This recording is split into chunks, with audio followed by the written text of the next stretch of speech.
Austria-Hungary's decision to continue fighting in World War I, even as its economy weakened and military struggles mounted, may seem perplexing at first glance. The empire's leaders, however, believed that holding on could preserve their fragile position in Europe's balance of power.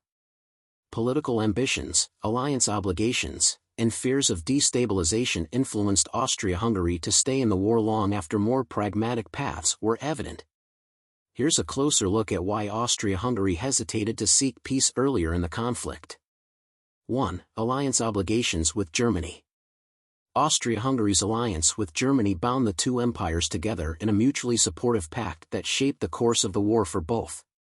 Austria-Hungary initially joined the war after the assassination of Archduke Franz Ferdinand, expecting swift action against Serbia.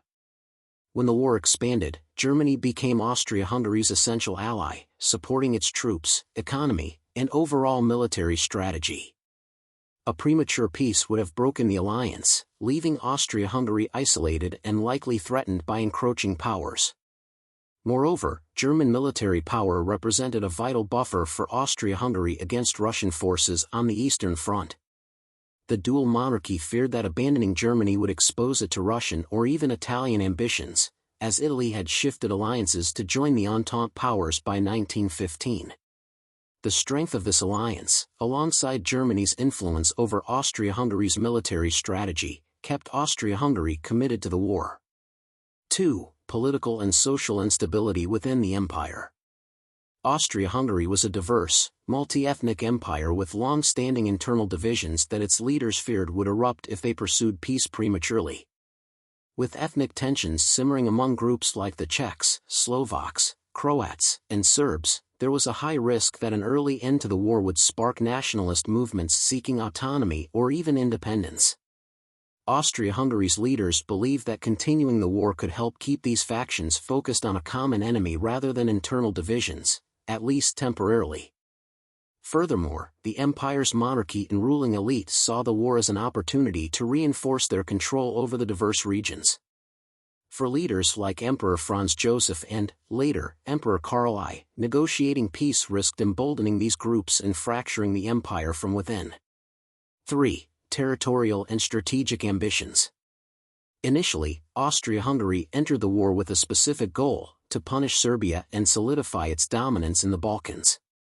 But as the war progressed, leaders saw potential for territorial gains that could strengthen the empire's standing in Europe. Winning the war promised not only increased land but also a reinvigorated sense of legitimacy and stability within the empire. Additionally, Austria-Hungary was concerned that withdrawing from the war without victory would leave its borders exposed and its influence in the Balkans diminished. Although these ambitions became increasingly unrealistic as the war dragged on, the possibility of gaining influence in Eastern Europe motivated Austria-Hungary to persist. 4. Optimism in German support. Austria-Hungary's leadership repeatedly found hope in Germany's military successes, particularly in 1917, when Russia's withdrawal from the war seemed to tilt the balance in favor of the Central Powers. German support was critical to Austria-Hungary's morale and logistics, especially as the empire's resources became depleted. Leaders held on to the idea that a joint victory could reshape the European order in their favor.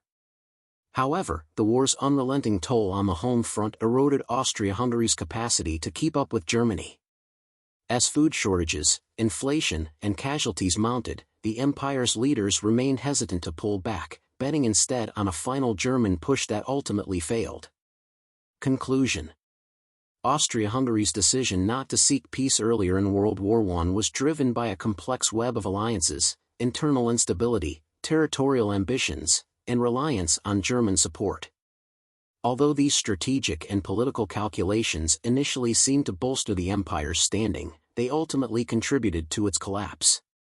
By 1918, Austria-Hungary's endurance was spent, leading to its disintegration in the face of nationalist pressures and an Allied victory.